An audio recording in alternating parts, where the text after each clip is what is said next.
할렐루야. 오늘도 하나님 우리와 함께 하십니다. 세상이 때로는 부정적인 관점으로 모든 것을 바라보고 해석하려고 해도 저와 여러분은 오늘 하루를 살아갈 때 하나님 주시는 긍정적인 믿음, 긍정적인 마음, 긍정적인 관점으로 살아가기를 축복합니다. 언제나 신앙은 긍정적인 것이죠. 하나님께서 그분의 약속을 반드시 이루실 것이고 또한 하나님께서 하나님의 자녀들에게 가장 좋은 길을 열어주시기 때문입니다. 우리의 삶의 환경이 많이 부정적이고 또 사람들의 관점이 부정적일지라도 거기에 휩쓸려가는 것이 아니라 그 한가운데를 긍정적인 믿음으로 뚫고 나갈 수 있는 사람들이 되기를 축복합니다. 오늘 사도 바울이 그렇게 고린도 교회 성도들을 권면하는 오늘 본문의 말씀을 함께 묵상하겠습니다.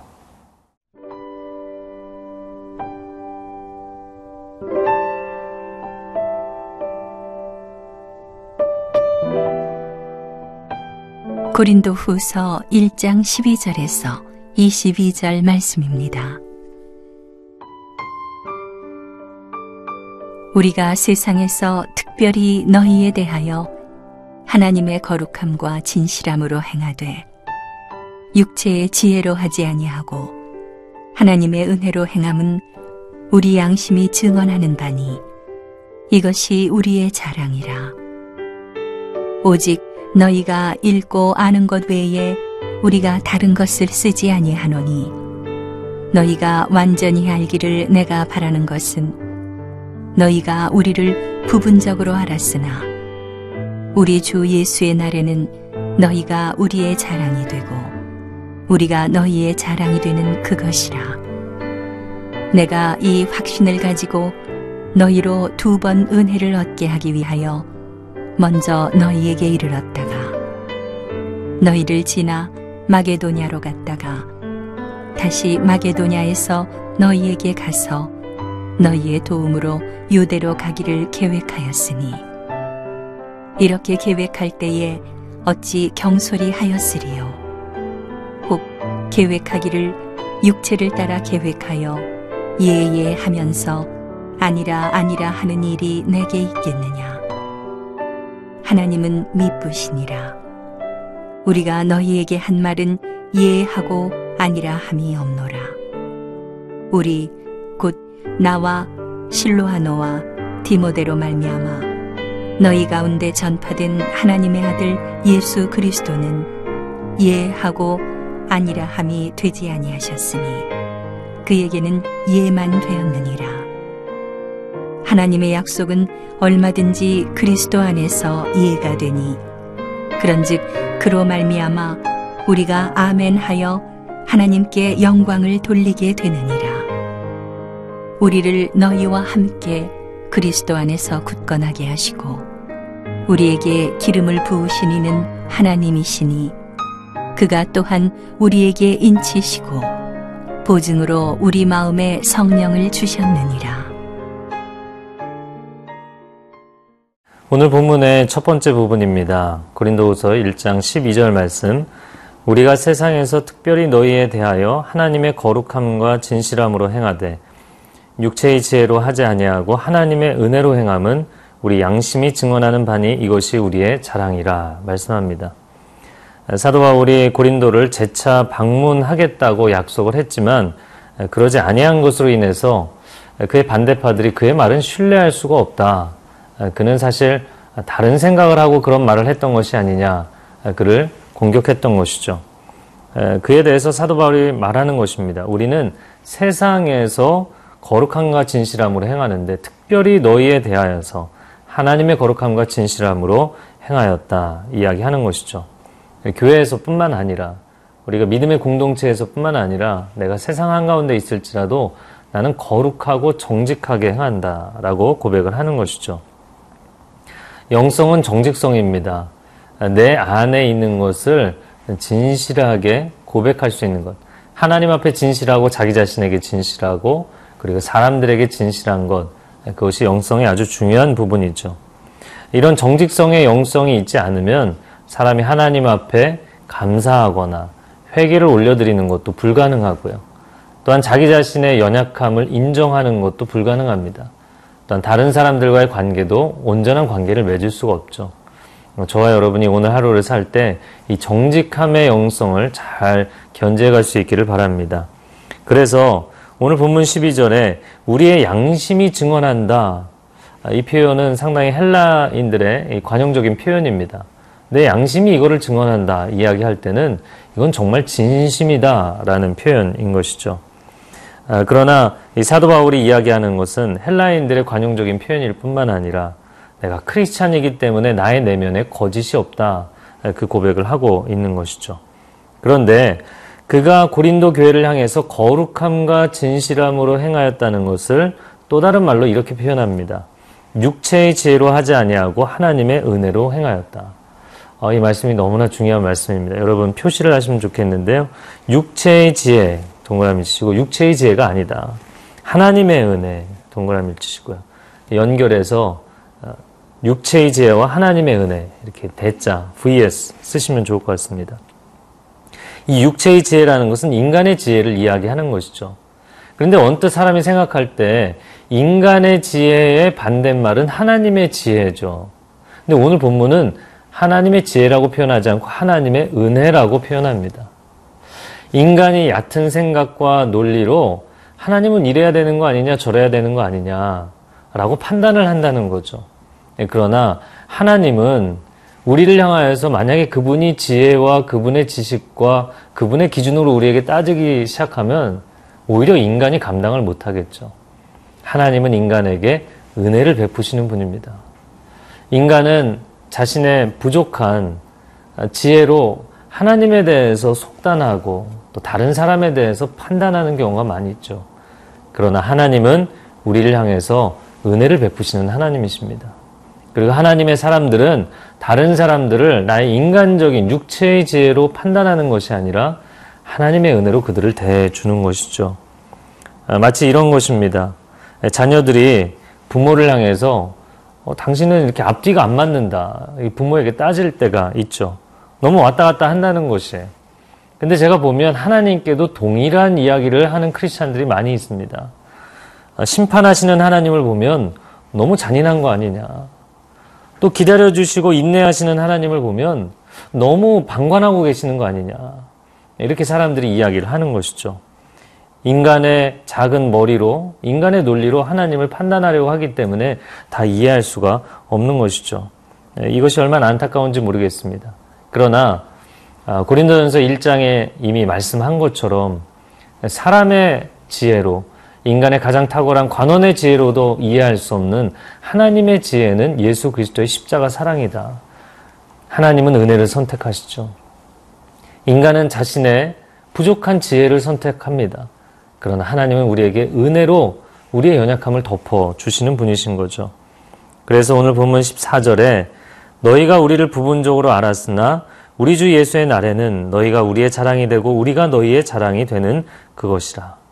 지금은 너희가 우리를 다 이해하지 못하지만 하나님에 대해서 다 이해하지 못하지만 그러나 앞으로 너희가 우리를 자랑스럽게 여길 날이 올 것이라고 믿고 우리도 너희가 장성하여서 너희를 자랑스럽게 여기는 날이 올 것이다 믿는 것이죠. 여러분 오늘 가족 관계 가운데 또 직장 안에서 서로를 향한 신뢰가 회복되기를 바랍니다. 그 신뢰는 그 사람에 대한 신뢰가 아니라 그 사람 안에 일하시는 하나님에 대한 신뢰인 것이죠. 지금은 우리가 관계가 어렵지만 하나님이 너희 안에 계시기 때문에 반드시 너희를 성장시키시고 성숙해 하실 것이다. 이런 믿음인 것이죠. 우리가 이 믿음을 가지고 있다면 사람들에게 좀 더 믿음을 가지고 관용을 가지고 기다려줄 수 있을 것입니다. 그렇게 믿음으로 아름다운 관계를 세워갈 수 있기를 바랍니다.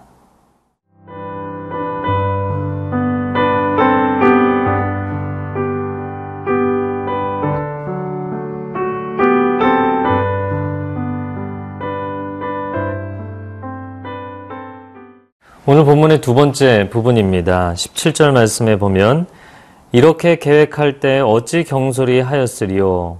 이 말씀은 16절 하반절에 나오는 너희의 도움으로 유대로 가기를 계획하였으니, 사실은 고린도 교회를 재차 방문하겠다는 계획이 있었다는 것이죠. 그런데 그런 계획을 처음 세울 때 어떻게 우리가 경솔하게 그 계획을 세웠었겠느냐라는 것이죠. 왜냐하면 사도 바울이 원래는 올 마음이 없으면서 그렇게 말만 한 것이 아니냐, 뭔가 정치적인 액션을 한 것이 아니냐라고 반대파들이 비난을 했기 때문이죠. 그래서 우리는 경솔하게 그 일을 한 것이 아니다 이야기를 합니다. 18절 말씀에 하나님은 미쁘시니라 우리가 너희에게 한 말은 예하고 아니라 함이 없노라.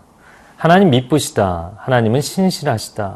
하나님 신뢰할 만한 분이시다 라는 것이죠.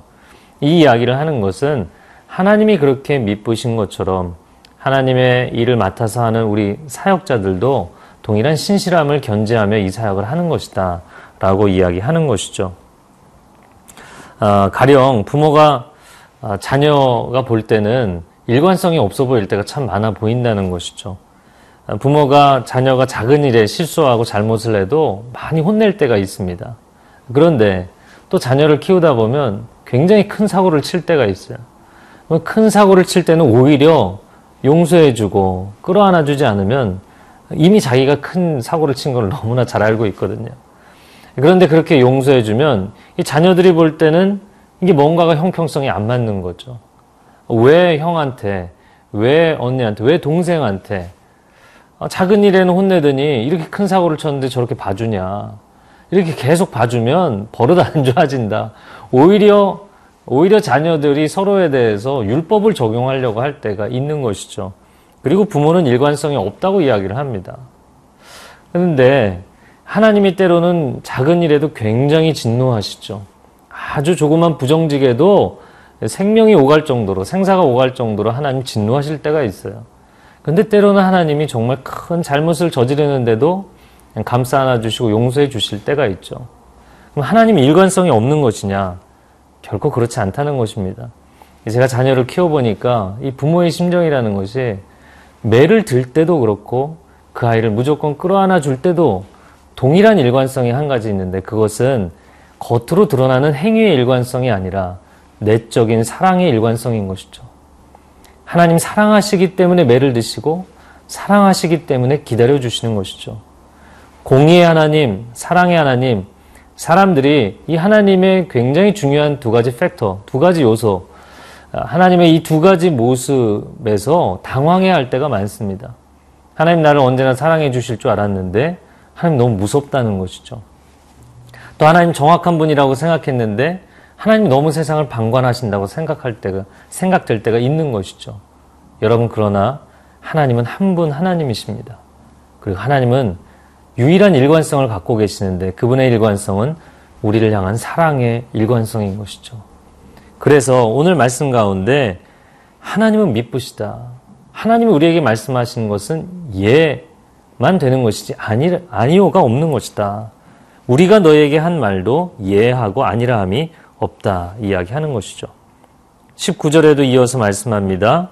우리가 너희 가운데 우리를 통해서 너희 가운데 전파된 하나님의 아들 예수 그리스도는 예하고 아니라함이 되지 아니하셨으니 그에게는 예만 되었느니라. 이게 무슨 말씀입니까? 영어식 표현에는 조금 더 정확하게 되어 있는데요. Yes and no, 예와 아니오가 동시에 갈 수는 없다는 거예요. 우리가 예수 그리스도를 받아들일 때, 하나님의 말씀 받아들일 때 일부분은 받아들이고 일부분은 거절하고 그럴 수는 없다는 것이죠. 항상 예스가 되어야 한다. 그래서 20절에 이렇게 말씀합니다. 하나님의 약속은 얼마든지 그리스도 안에서 예가 되니 그런즉 그로 말미암아 우리가 아멘 하여 하나님께 영광을 돌리게 되느니라. 여러분 그 아멘에 동그라미를 치시고요. 별표를 치시고 우리가 아멘 할 때마다 하나님께 영광이 된다 말씀합니다. 때로는 메시지를 할 때 성도들이 아멘 하는 거를 그다지 적극적으로 하려고 하지 않는 경우들이 있어요. 그런데 우리가 하나님의 진리의 말씀에 대해서 아멘 정말 그렇습니다 라고 반응할 때마다 하나님께 영광이 된다는 거예요. 왜냐하면 하나님께는 아니오가 없고 늘 예만 있기 때문인 것이죠. 하나님 우리에게 뭔가를 말씀할 때 그분이 정직하게 말씀하시지 않는 경우가 있겠냐고요. 하나님이 내가 너희를 사랑한다 말씀하실 때 그분이 진정성이 없는 경우가 있겠냐고요. 하나님 늘 온전한 말씀을 하시는 분이기 때문에 그 말씀을 들을 때 내가 아멘으로 화답하면 하나님 기뻐하시는 것이죠. 여러분 성경을 읽을 때, 큐티를 묵상할 때, 여러분 설교를 들을 때 아멘으로 화답하십시오. 오늘 그렇게 하나님과 믿음으로 동행하는 복된 삶이 되기를 바랍니다. 함께 기도하겠습니다. 사랑하는 주님, 우리가 삶을 살아갈 때 또 인간관계 가운데 정말 진실성을 가지고 살아가기를 원합니다. 우리의 마음 가운데 두 마음을 품지 않게 하여 주시고 하나님이 우리를 향하여서 사랑의 일관성을 가지신 것처럼 우리도 사람들을 향하여서 또 우리가 서 있는 자리에서, 사명의 자리에서, 직장의 자리에서, 가정의 자리에서 정말 사랑의 일관성으로 살아가는 복된 하루가 되게 하여 주옵소서. 예수님의 이름으로 기도합니다. 아멘.